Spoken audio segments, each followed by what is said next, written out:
thrilled, and we couldn't be happier that Newbie's going to share her wealth of knowledge, her years of experience with all of us today. So, Newbie. Thank you for coming, especially those of you who had to come a long way, even though you hadn't planned on coming such a long way. I am a conservator. I've been a conservator since 1977, 1976. I now have a full-service museum consulting firm. I have a business partner. And we do sort of soup-to-nuts services having to do with clothing collections and textile collections, so quilts, anything that's woven or felted or whatever. But I'm also a material cultures historian, and that means I connect the dots, just as you've just been seeing genealogy with the artifact, decorative arts movement in the art history field with the actual artifact and how they relate. So that's what I like to do. Is I say that all of our collections, whether they're personal or institutional, are in fact like a spider web.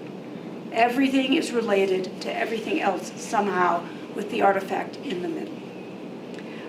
Very quickly, I got my degree, my undergraduate degree in costume design from Northwestern in 1974. Decided, as most professional costume designers have to do, that I had to get my Master of Fine Arts.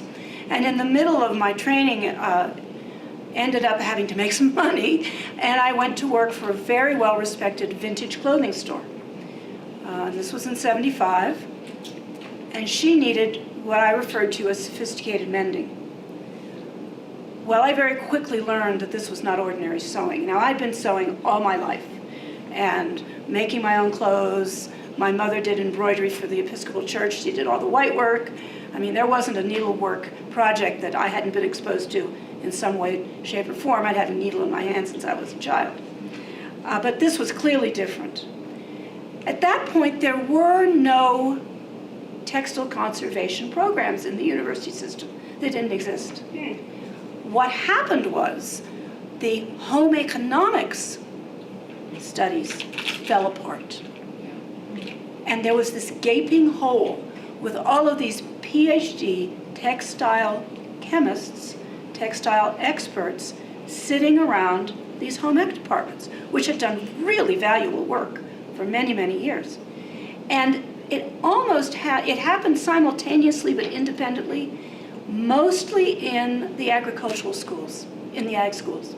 University of Maryland, Cornell in New York, East Tennessee University, and the list goes on, University of Rhode Island.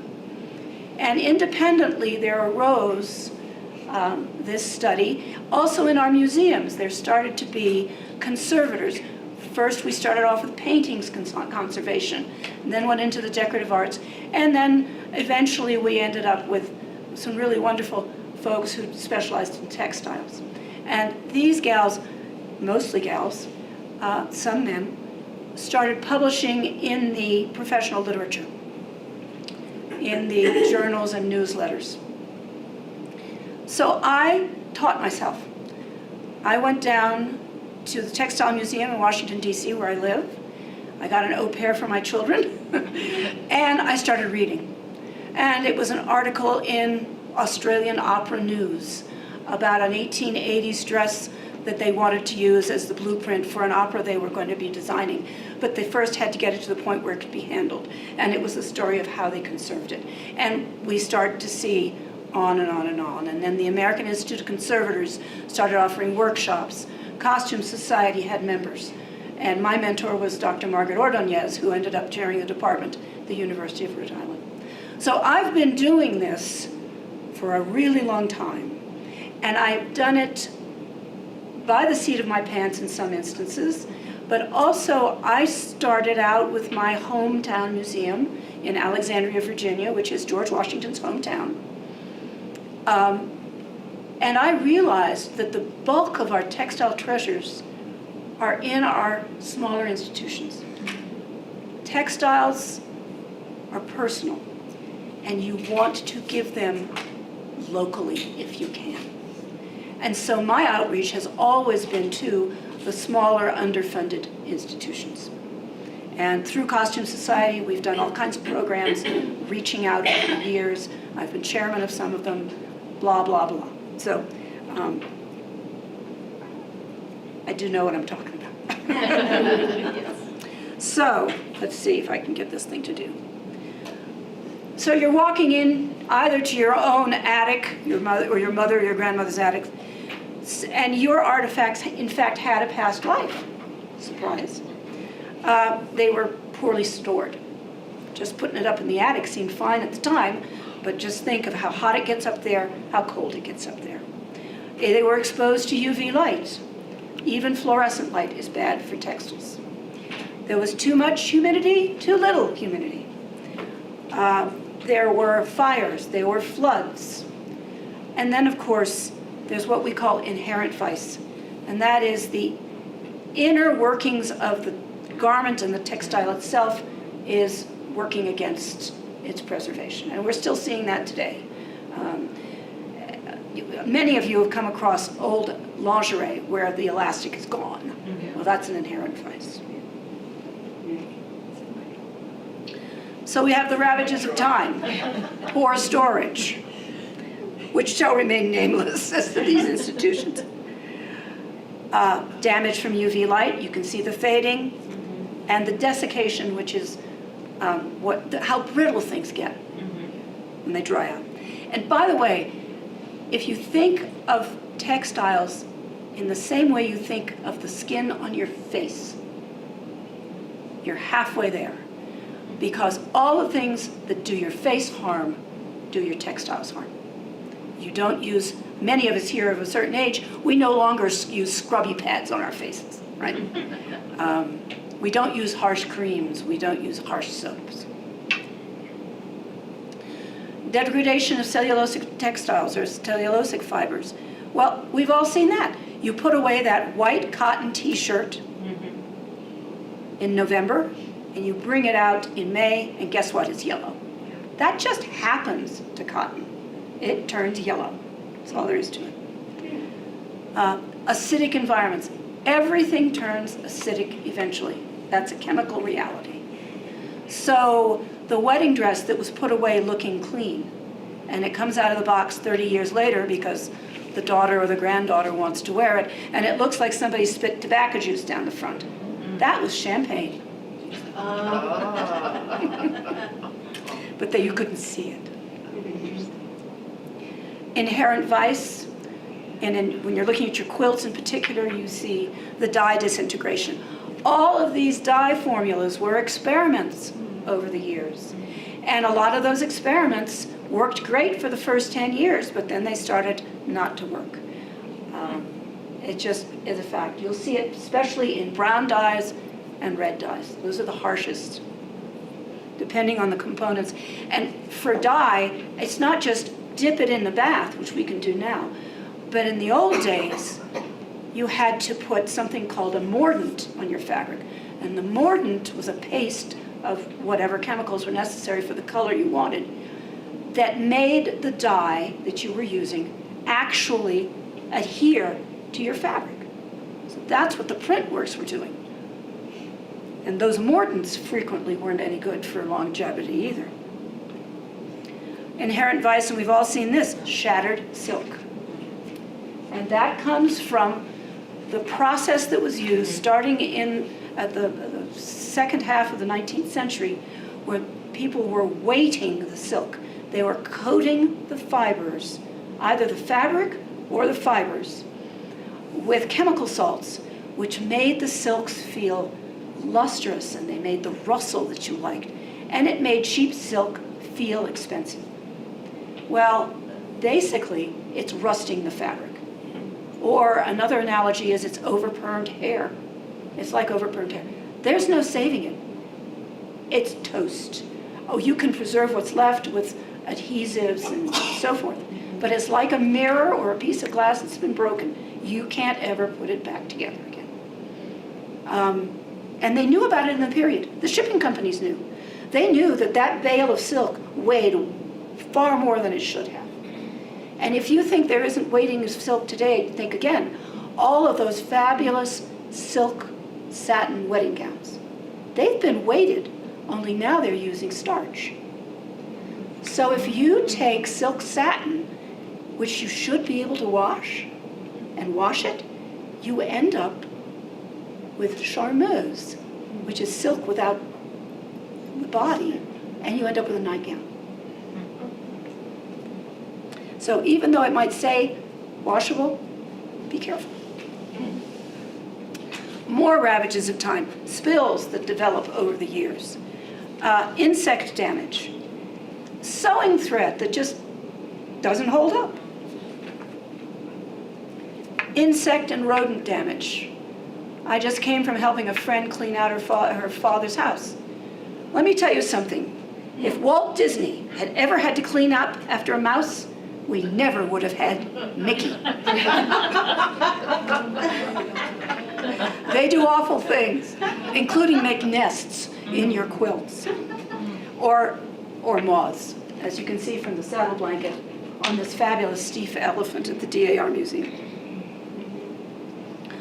And there's more. The 20th century brings you more. In fact, Dr. Ordonez looked at us and said, "Girls, I leave you the end of the 20th century. I'll be retired by then." Well, she's not, and she is having to cope with it, and she's coming out with a book. But man-made fibers present their challenges. Metallic buttons and trim. Celluloid. Celluloid was an early plastic. It was used to imitate ivory, jet. You find it in purse handles. You find it in shoe components. You find it in dresser sets. You find it in buttons. If it gets wet, it turns into hydrochloric acid. Yeah, you want to isolate your celluloid. Heavy trims on lightweight fabrics. Those fabulous dresses from the 1920s with all that beading on that very sheer silk. And what happens? The shoulders start to shred from the weight. Or those great dresses from the Titanic era, from the World War I era. Again, heavy trims on sheer fabrics. Elastic we've already covered, Lycra. Vinyl. Anybody have some go-go boots from the 1960s? Trust me, they're in worse shape than the 18th century clothing at Williamsburg. All of those oil-based fabrics are not going to survive. Document, document, document. This may be particularly apropos to anybody working with sports clothing from after World War II, because they're incorporating a lot of these fibers in them. And if you're trying to maintain it, there can be some problems. So document, document, document. Get them dressed on forms, take good pictures. And then non-standard batting and quilts. You'll find quilts were made by everybody, including folks that really had no money. And you used whatever you had. And sometimes that stuff ends up damaging the fabric that is sandwiched over it. So what you can do, and some of it is so easy, and it's so low tech. You can vacuum, and that is the single most important thing you can do to any textile to save it. You know as well as I do. On the screen of the big TV, wipe it with a dust cloth. Oh my God, where'd that dust come from? Well, it settles into the weave structure of whatever and acts like little knives. Now, by the way, all of this information is in your handouts, so you're good. Hydrating. Hydrating is a miracle. Some of you may remember the old technique. If you're going away for a couple of weeks, nobody around to water your houseplants, you put them in the shower, you cover them with a big sheet of plastic, and it ends up creating a little humid atmosphere. That's what you can do for your textiles. You can tent them and create a terrarium, if you will, of humidity that the textiles can absorb. It's a wonderful, wonderful technique. You can take boots that have been stored and fell over, leather boots, and they're cracked, and if you want to try and straighten them, guess what? They'll break. Put them in a hydration chamber for a couple of days. They'll start to come up like this. You can stuff them with paper, and then you can get them. My favorite hydration story, I have two, but this one is most illustrative. My friend Gail Strege at Ohio State University did an exhibit a few years ago called Fur, Fin, and Feather. So it was everything made of animal skins and furs and feathers. And in the biology department, or one of the science departments, was Admiral Byrd's Arctic suit. Excuse me, I'm getting my water. And it was flat as a pancake, stiff as a board. She wanted to put that thing on a form. Well, no way in hell was she going to do it. Not like that. So what'd she do? She went to the stadium and she got one of those ginormous trash cans. She got it clean. She put about 6 inches of water in the bottom. She managed to wheedle a dowel through the arms of the coat, and she's put that thing in the trash can, and she tented it, and she left it alone. And a week later, she put that thing on a form. It's amazing. It's amazing. So trust me, that is your vacuuming and hydrating are fabulous. Sewing stabilization goes without saying. You can go ahead and restitch those seams that are coming apart. Nothing wrong with that. Dry cleaning, sometimes. I have a whole handout on dry cleaning. Wet cleaning, sometimes, and we'll go into that in more detail. And then acid-free and supported storage. Again, we're going to be going into that. So here's our vacuuming. What you want, and I brought one, I'll put it out for show and tell. You need a barrier between what you're vacuuming and your textile. And I buy fiberglass window screening at the hardware store. Costs $5 for a roll. I put some twill tape all the way around it just because I use mine a lot. And I vacuum, but use that as my screen. You don't want to pull up anything except dust. You don't want any fibers going up or any bits of trim. And you want to vacuum it with the grain, against the grain, on the diagonal, front and back. You want a little paintbrush to get the dust up out of the pockets, under the collar. You want a vacuum cleaner with low suction. Not all of them have it. You do not have to buy a Nile Fisk vacuum, the $1,000 version that's sold by the conservation catalogs. There is so much concern about allergies now. You can buy a little vacuum cleaner with a HEPA filter for under $200. And the HEPA is the one that keeps everything from going back out the other end and redepositing, right? Keep your hose off. Don't let the hose gray. I like to use the upholstery tool. It's a nice little tool to use. If you want, you can put a nylon stocking with a rubber band over the hose. That keeps stuff from getting pulled up too. You can use your own vacuum cleaner from home if you happen to have one. There's nothing magic about a vacuum cleaner. Low suction, HEPA filter. Those are the two magic words. And here's my hydration system. I have several versions. Everybody can replicate this. These are two samplers. I'm on my work table. I've got a sweater drying rack that I got at Walmart, and I've got a couple of bowls of water underneath. I've got some tall candlesticks. I'm going to tent it with a piece of painter's plastic, and I just tuck it under and make sure no air can escape, and I just leave it alone.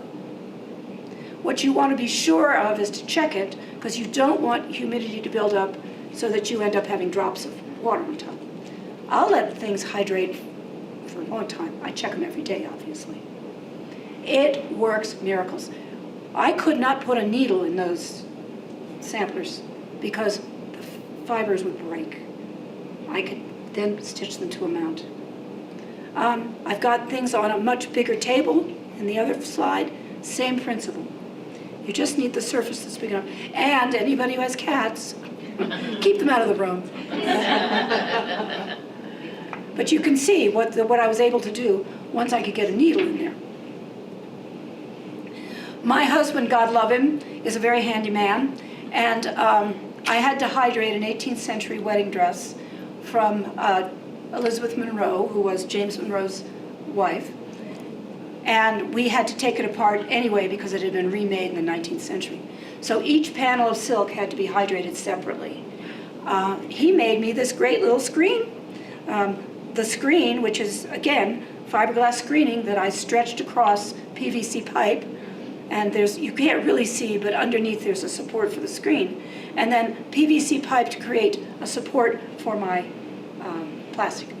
And that's how we hydrated them. It's great, work away. And there's the frame at the James Monroe Museum. Okay. Silk, your animal-based fibers take longer to hydrate than cellulosic fibers, your linens and cottons. So we calculated that each panel needed 6 hours to hydrate. And here we go. Here's what a panel of the skirt looked like, panel A, before it was hydrated. I mean, it literally was falling apart like cornflakes. I'm not kidding. And then when it was through, we were able to put a whole backing on it. Now that is a little bit the testament of a quality piece of fabric to begin with. But still, I also have done some archaeological stuff, same thing. It's truly amazing. I cannot say enough about hydrating textiles. Sewing stabilization, it's just fancy mending, good quality mending. This was a little baptismal gown, which I ended up being able to replace some components and back others. And it was able to be used again by the family. Here's my Steve elephant again. I just love this thing. He was made in 1901, by the way, and he was a riding elephant. And the Moths really had a field day. And for that, I'll show you later, but for that, we ended up finding dyeing fabric to match as an underlay so that you really couldn't see it. How did you adhere it to it? Sewed it. By hand? Yeah. Oh, yeah. No machine goes in. Machines are too rough to use in a preservation context. If anybody has old quilt tops and they would like them quilted, don't ever send it to somebody who's doing it on a long arm machine. It's too hard on those textiles. You know, you're already talking a 50 or 60-year-old piece of fabric. My 50 or 60-year-old face couldn't handle the tattoo artist. It wouldn't. My skin isn't resilient enough anymore. Well, the same thing with the fabric. It's not resilient enough anymore. A hand quilting, yes, because it's more gentle and you're not manipulating the fabric. So that's why. Sewing stabilization, here we've done an infill, again, matching the fabric.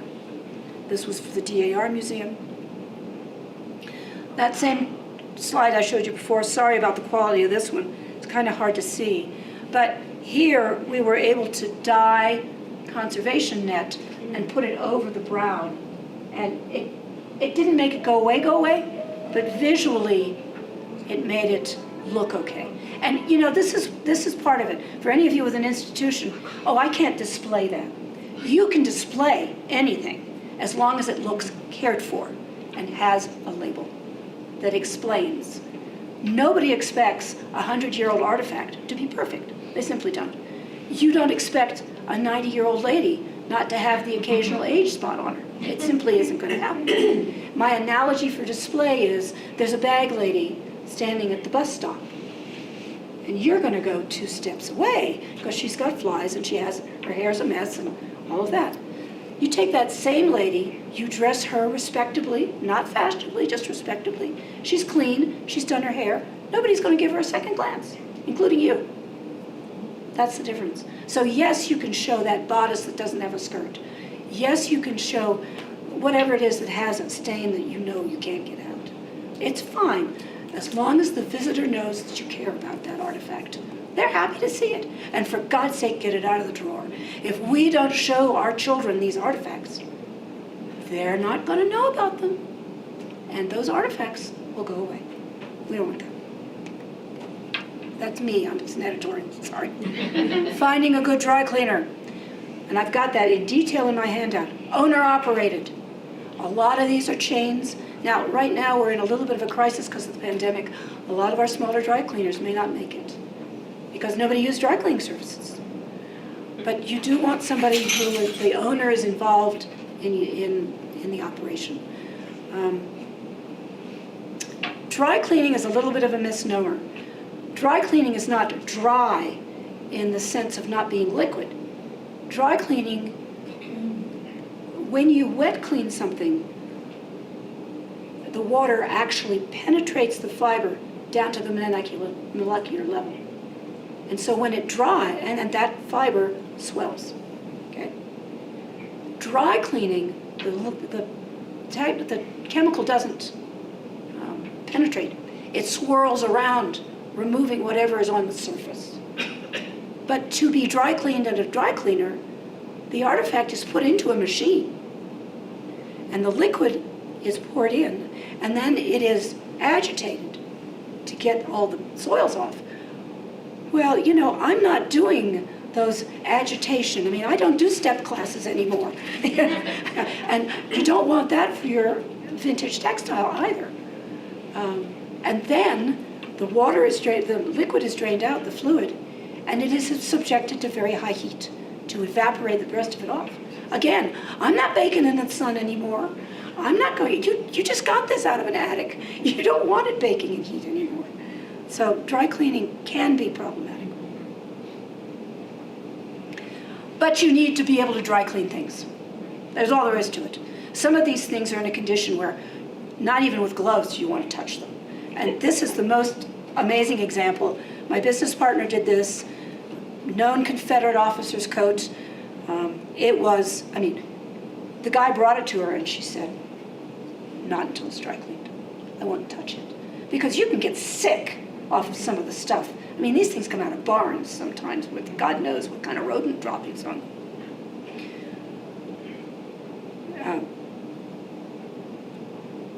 And here is what she did.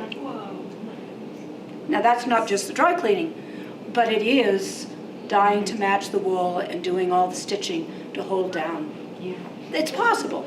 Now I will tell you, her fee for doing that was $6,000. Wow. Okay, good. He sold it for $45,000. He sold it for $45,000. Could you go back to the Sure. slide real quick again? Wow. That's one of our more extreme examples. Wow. Yeah. Yeah. What does that mean, netting? Oh, I'm going to get into that. It's conservation netted. When something is really got holes in it, you want to stabilize the holes so they don't get any bigger. Yeah, we use netting. You sew that on. Yeah, by hand, basting, 1-inch Yeah. stitches. Right. Yeah, to hold it in place. It's instead of pins. Yeah. Dry cleaning again. That 1940s satin wedding dress with had 3 brides wear it. And the footprints of the guys on her train were visible. It's that lovely rayon from the 40s and early 50s, that really great stuff. They don't make it anymore. It's wonderful. It cleaned like a charm. It cost $300 to clean it. Not to clean it, to iron it. Wow. Yeah, oh, sure. That little 1940s dress that she wore, to clean that was $35. I mean, dry cleaning doesn't have to be expensive. What kind of textiles do you want to use when dry cleaning? Like, is it any and all? It's whatever needs to be dry cleaned. Okay. And we can talk about that more too. Conservation wet cleaning. These were found in an attic of one of the earliest houses in my hometown of Alexandria, Virginia. And all of the clothing up there had the furnace, when they installed the oil furnace, they vented it into the attic. So, but this is the result after careful cleaning. There's no bleach involved. I don't bleach things. But you have to be careful. Here's a dress. This one's silk. We dry cleaned it. You can see what it looked like before, and then you can see what it looked like when we got it. And she was in pretty rough shape. This is Dumbarton House, national headquarters of the colonial dames in America. And it's Martha Washington's great-granddaughter who wore them. Your supplies are pretty simple. You want to, if you're going to do wet cleaning, you want to keep things supported at all times. Remember I said that the water goes into the fiber and swells it? Well, it makes it heavy. Think of your bath towels. Anybody had a kid on swim team? Those towels are heavy. You never want to manipulate your fabric when it's wet. And that means the family christening dress or your own cashmere sweater, okay? Because that's when a rip is going to happen. You always want to keep it supported. I use fiberglass screening. It's cheap, it's easy, it's light. You can use a sheet. You can use muslin. Doesn't matter. You just want to create a sling. Put it in a sling. Sometimes I have in the Asian food stores you can buy, they look like colanders, but they have very tiny holes, and it's what the gals use to rinse the rice. And I have a big bowl into which one of those bowls fits, one of those colander type things. So I can just manipulate colander when I'm manipulating my small things, handkerchiefs, collars, that kind of thing, baby dresses. You want a container that's large enough to hold your artifact. A bathtub works. Be careful of your back. I like, again, the screening. You've got to have it in the screening. For museum textiles, now there is a distinction between things that are entrusted to the care of a museum and things that are family heirlooms, just like we had this small discussion here about the quilt. For my museum textiles, I'm much more careful about what I use to clean. But Orvis paste, and for those of you who are familiar with farming, Orvis was designed originally to wash horses. It is what ivory snowflakes used to be before they stopped making ivory snowflakes. It's great, but the only thing it is sodium lauryl sulfate, nothing else. No perfumes, no whiteners, no brighteners, no nothing. So it's an anionic surfactant. Surfactant is a soap. To really clean something, you also need a detergent, which is non-ionic, which is an ionic surfactant. I get it confused sometimes. A non-ionic surfactant. Yeah, there's non-ionic and ionic surfactants. Detergent and soap, the difference. The two together is what you really want to clean something.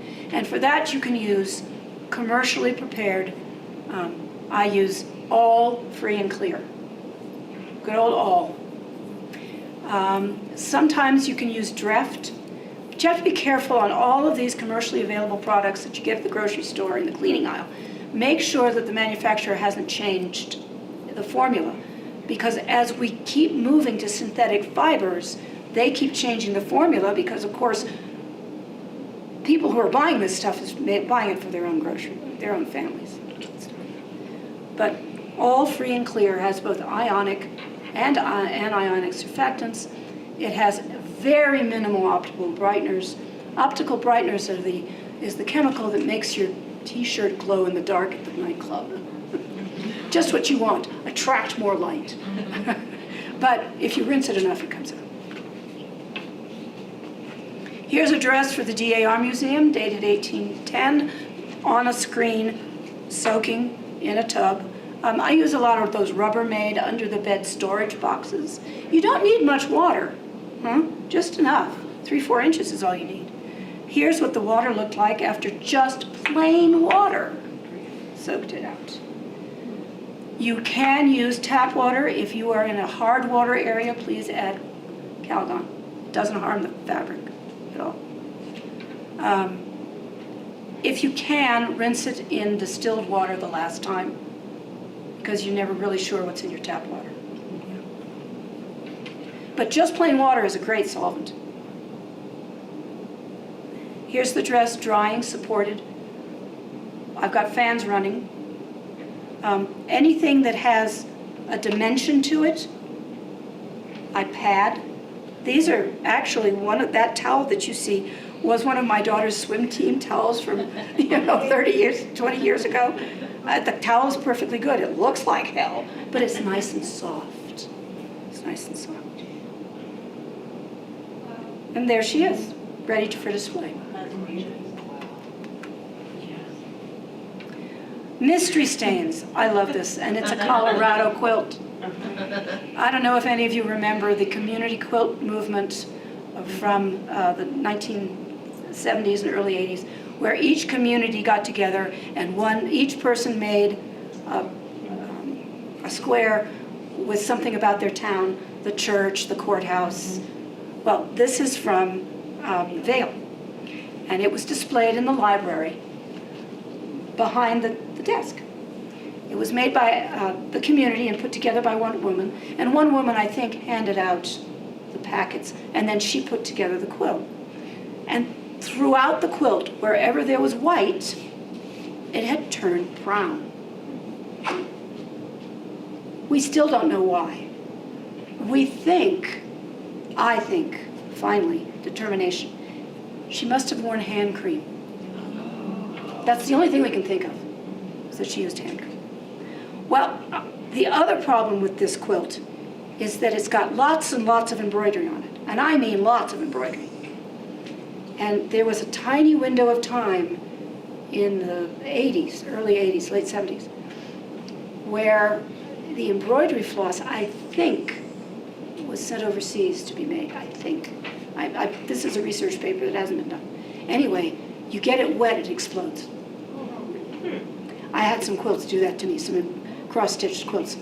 The floss exploded. Well, I knew I couldn't wash this puppy because I tried one little square, and sure enough, that floss started to disintegrate in front of my eyes. It's a flaw in the manufacturing. It's a very narrow window of opportunity. It happens to have been a period in time when needlework was going towards cross-stitch and embroidery, so you have to be careful. You have to be careful. You know what years? Yeah, late 70s, mid 80s. It's really narrow. And again, I haven't talked to DMC. I haven't talked to, I don't know what the common denominator is. Like I say, this is a thesis project for somebody, probably not me. What were we going to do? Oh, let me go back. Well, I'll tell you what we did do. I made a paste of, I think it was Tide. And I used egg beaters, and I put a tiny amount of water, a certain amount of the detergent, and I whipped it up with my egg beaters into a froth, and I painted it on all of the clouds and the mountaintops, et cetera, and I let it dry. And I brushed it off, and I vacuumed it off. Wow. And it worked. Now, sometimes I had to treat the place a couple of times. This is an old-fashioned way to clean upholstery. Why did you choose Tide? I thought it had the best cleaning properties.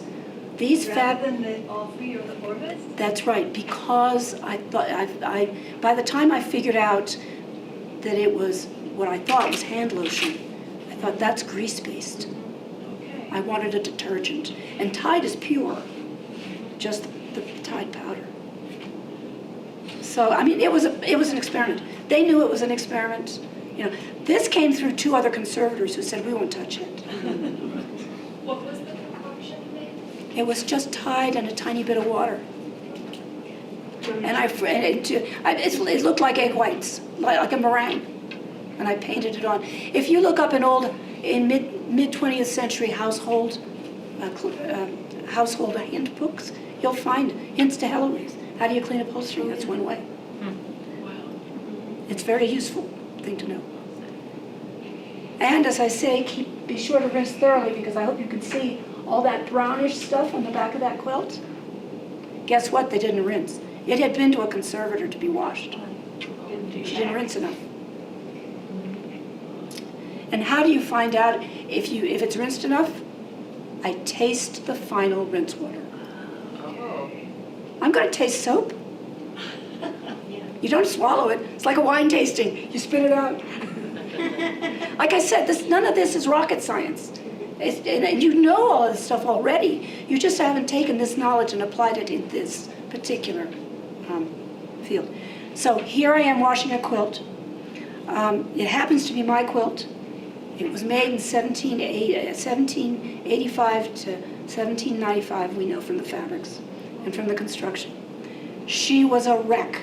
She was filthy. It was going to the DAR museum, and I knew she needed wet cleaning. I bought it, in 1977. It was peeking out of the bag that the lady that I was working for the vintage clothing store, she'd been on a buying trip in central Pennsylvania. And just a corner of it was peeking out, and I went, that's mine. I don't know what it is, but it's mine. And it's absolutely spectacular. But anyway, so my quilt tank, it's 2x4s that have been notched like Lincoln logs. I cover it with a big sheet of painter's plastic with wood clamps. My husband took me to the lumber store. He says, "You want clamps? Let me show you clamps." And then to drain it, my garden is on a bit of a slope. I just lifted up one of the Lincoln logs, flattened the plastic out, and away we went down the driveway. I do that for rugs too. And then I was able to hook my hose up to the laundry sink and stretch it out for warm water.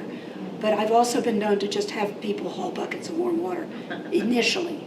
And you really don't have to have hot water to do wet cleaning. You really don't.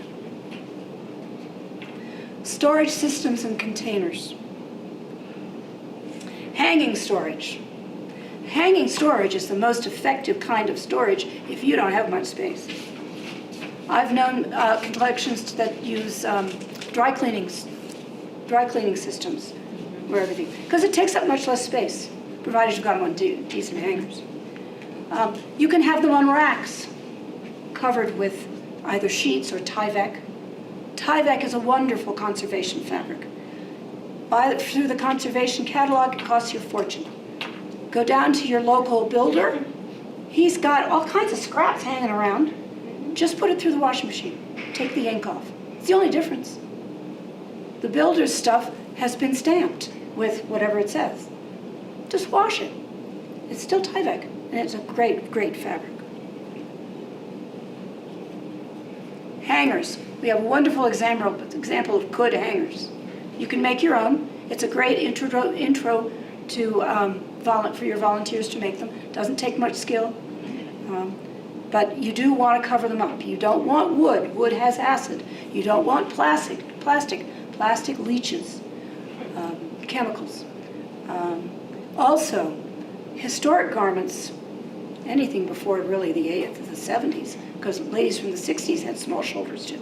Anything before Title IX, sports in school. You're smaller up here because guess what? You weren't, for the most part, rowing crew, playing soccer, or on the swim team. Women weren't. So their rib cages were smaller. I mean, we were just plain smaller. We weren't less fat. We just didn't have the upper body strength. Rolled storage is great for one-dimensional textiles. Don't roll your quilts. Please don't roll your quilts. Oh. Yeah. If you're stuck, you're stuck. But here's the problem, and you can see it yourself if you take something that's three-dimensional or you do. The inside layer scrunches and the outside layer stretches. I have a yoga mat. I also have something to cushion my yoga mat. If I roll them together, they separate out, right? That's what's going to happen. You're going to get stress on your quilts. So shawls, table linens, anything that's one-dimensional, scarves, laces are all great rolled. And now you see here, this is table linens and a lace. I've got a toilet roll there wrapped in aluminum foil. Aluminum foil is your best barrier. It's so low-tech, you get it at the grocery store, but it'll keep all the acids away. So you can use boxes, provided it's the right size box, just cover it all with aluminum foil inside. You don't have to spend money at Hollinger or Metal Edge. Now, I wish you did. I wish you would because they're better. But this is great. If you're starting from scratch, aluminum foil, and your volunteers feel comfortable using things like aluminum foil. It doesn't intimidate them.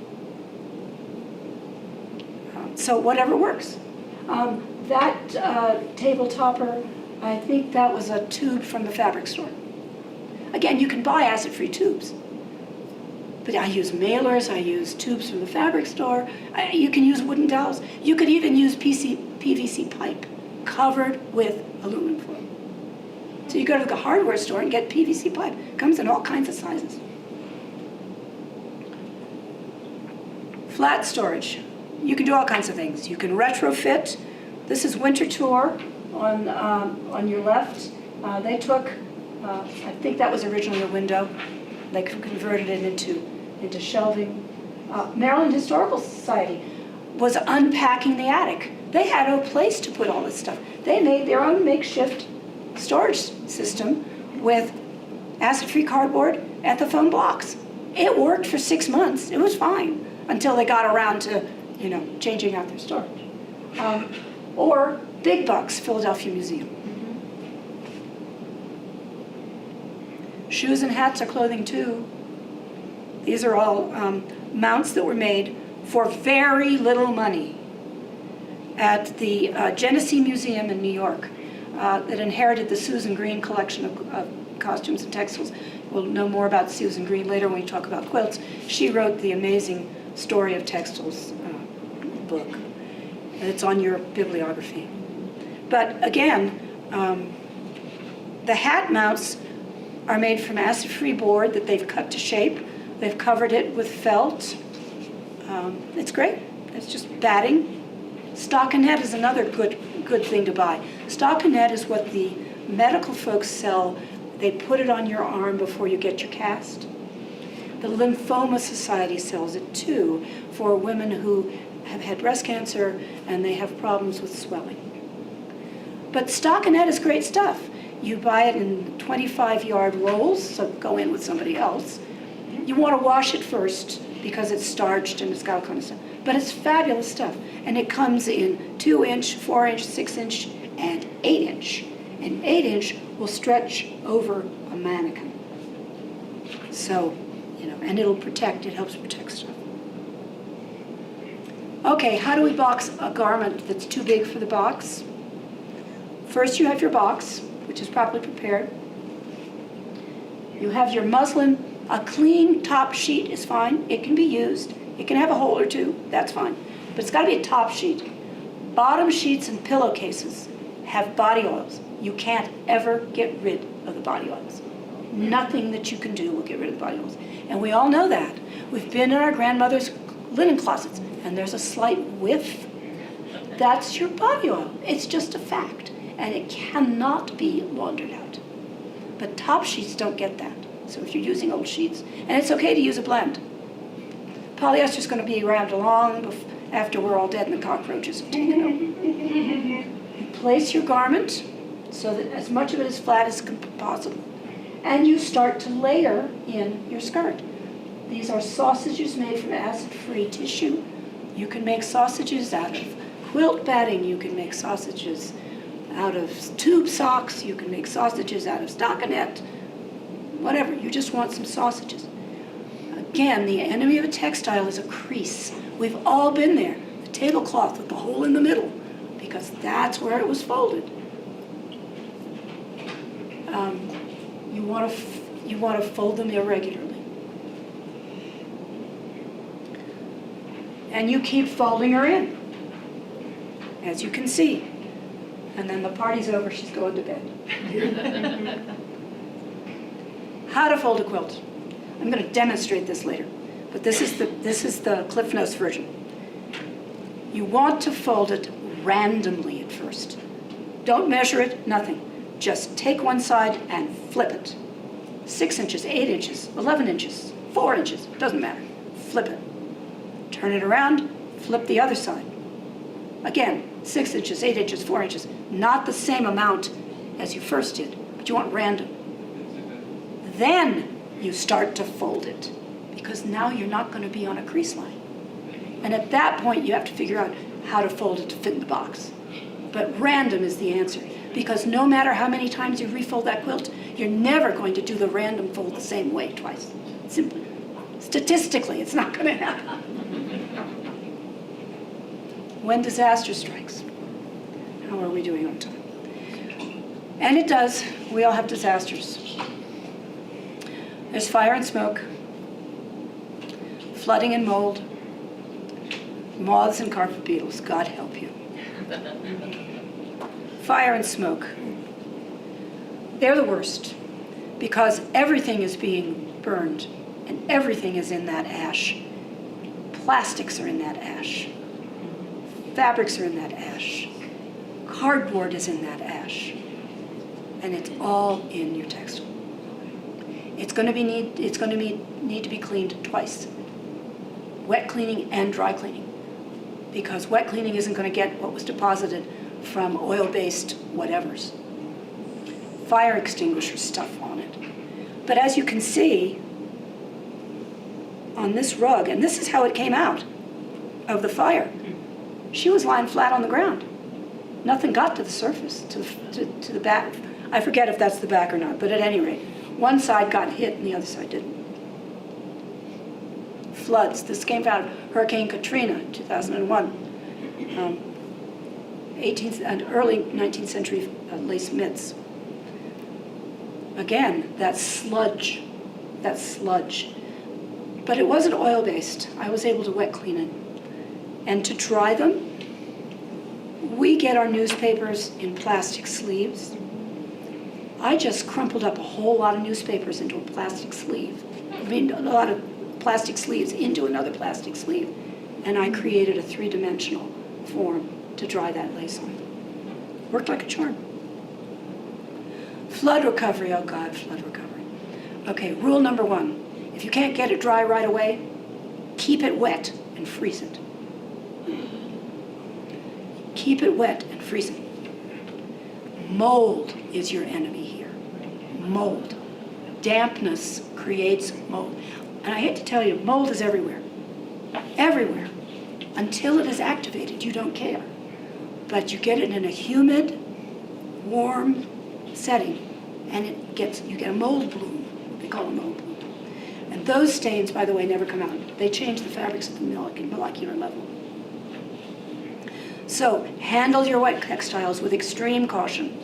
Because again, I said to you before, when they're wet, they're heavy. When they're wet, they tear. So get it on some kind of a support if there's any way you can. If it's still in the box and the box is wet, that's fine. That's your support. Don't unfold it until at least it's damp. Interleave. Do you mean not dry, or do you mean not too wet? Not too wet. Okay. Okay. And that's true when you are wet cleaning an artifact. You want it to get slightly damp or not too wet before you start to smooth it out. It's all in your handouts. Interleave the layers with wax paper. Again, grocery store, wax paper. But nothing will transfer through. We went into the National Guard headquarters in New Orleans for an Angels project. The uniforms had sat for a year after the flood. They weren't allowed back in the building. When we got there, the metal buttons had corroded on the uniforms, and they had created holes all the way to the back of the garment. If anybody had been able to get in there, all they would have had to do was put some wax paper between those buttons and everything else. Keep the lights on 24/7. It inhibits mold. Mold does not like bright lights. Remove the mud and pollutants by flooding with cool water. You have a helper, you get your water in a hose, and you gently, with the garden sprinkler attachment on gentle, you just want to get rid of that stuff. Air dry with lots of air circulation. Fans are good. Hair dryers are bad. You want it to evaporate naturally. You want those fibers to shrink slowly. You don't want those fibers to suddenly go. That's not good for your garment. If you can't get all of this done within 48 hours, then find a freezer. A chest freezer would be great. Any freezer will do, but a chest freezer is. So find in your community who's got the chest freezer. You know, is it the 7-Eleven? Is there a meat packing plant? I mean, who's got a chest freezer? But this is a fabulous website. I'm not sure I have it in my handout. I think I do. But it's the Northeast Iowa Library Service has got an amazing website for this because they went through devastating floods about 10 years ago. And they really got their act together. There's lots of resources online. Mold, good old mold. We see it on uniforms. We see it on wool suits. We see it on leather all the time. If it's on leather, saddle soap. Good old saddle soap. If it's on clothing, dry cleaning actually works. Brush it, get rid of as much as you can with a brush, but then dry cleaning kills mold spores. You know, fix the climate control in your storage unit. Vacuum, brush, and wipe with damp cloth. Dry cleaning will kill the mold spores. Chlorine kills mold, but obviously you're not going to do that on something you can't wash. Keep them in the light for 24/7, and preventative care. When you get back to normal, 50% relative humidity, 68 degrees. This is in the best of all possible worlds. I know, we aren't all there. For moths and carpet beetles, go to church, say some prayers, then come back and deal with it. Integrated pest management is difficult. I'll tell you an anecdotal story about a situation that nobody saw coming. 2-story building. Curatorial offices were above storage. Storage was on the first floor. Curatorial offices were on the second floor. You know, people had lunch at their desk, right? And they put whatever was left in the trash can, and it gets emptied, what, once a week? Twice a week if you're lucky. The bugs found it.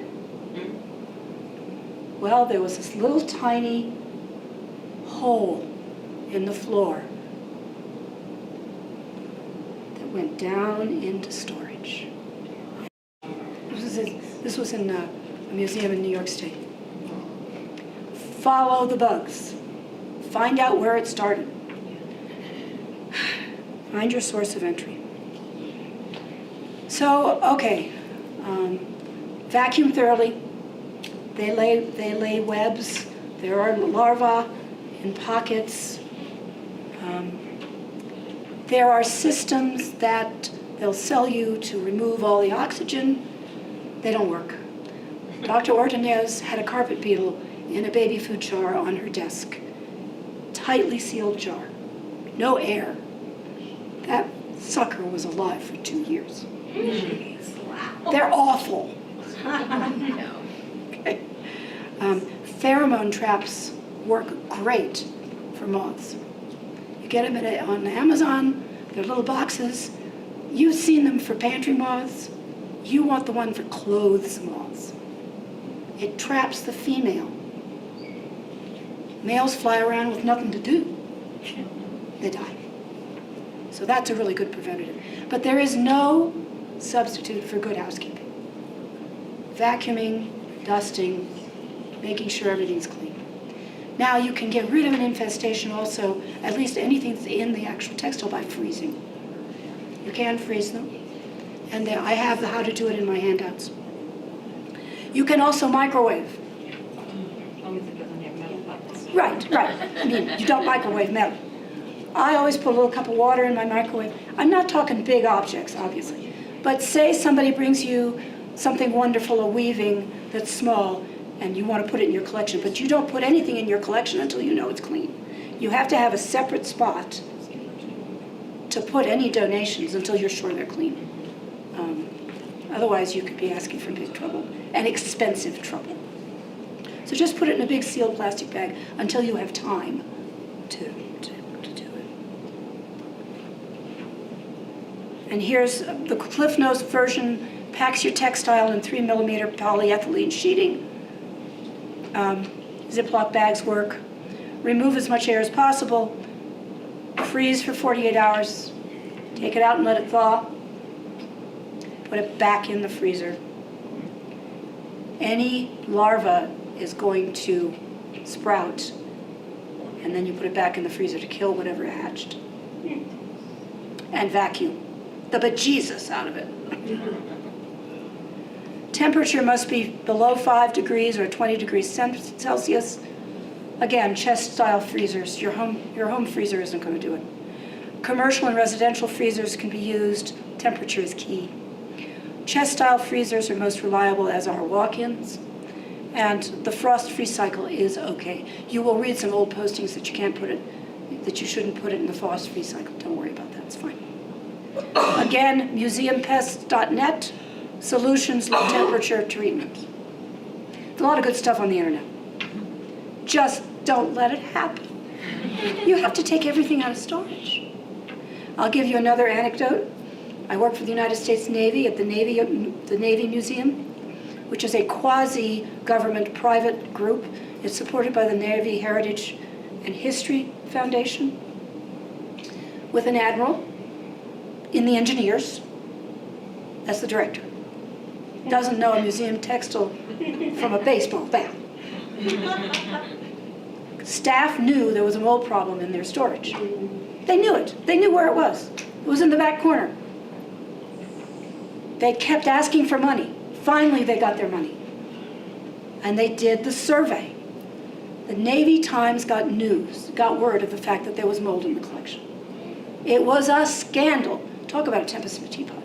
So the admiral, in the dark of night, had every artifact taken out of the entire storage area and shrink-wrapped on pallets. He created Petri dishes. He didn't label where they came from. Oh, my. It was a nightmare. And then they sat in a warehouse. And my partner and I were brought in to try and fix that one. We lost the top. The top was lost to history. But we were able to hydrate the skirt and petticoat. We did sewing support for both. We reassembled them the way they had been assembled. And that's another story we won't go into. We printed new fabric to make a bodice. We reproduced that bodice based on another garment of hers in the collection, and we customized the mannequin, and there she is. And she's going back on display, by the way. My partner was mounting her last week. Another happy ending, you saw this before, quilts for shattered silk. This was, quote, made by a slave, unquote. The Kissy quilt in the Anacostia Museum, very famous quilt. Well, no, it wasn't made by a slave, and I just went through this with another institution. Yes, the maker was born into slavery, absolutely. But she was not a slave when she made this. This is an 1880s show quilt in the same family as the crazy quilt. She had attained middle-class status. She had made this beautiful embroidered show quilt, parlor quilt. But this thing needed to be seen by school children. What were we going to do? Well, I go back to you can show anything as long as it looks like it's cared for. All of the sashing was gone. The sashing of the beads between the 6 squares of embroidered. I replaced the sashing with very, very similar matching silk. Immediately it started to look better. And then I used conservation net to consolidate. Can you see the net? In the picture you can, in real life you can't. It's a trick of the light of the photography. But now you can handle it.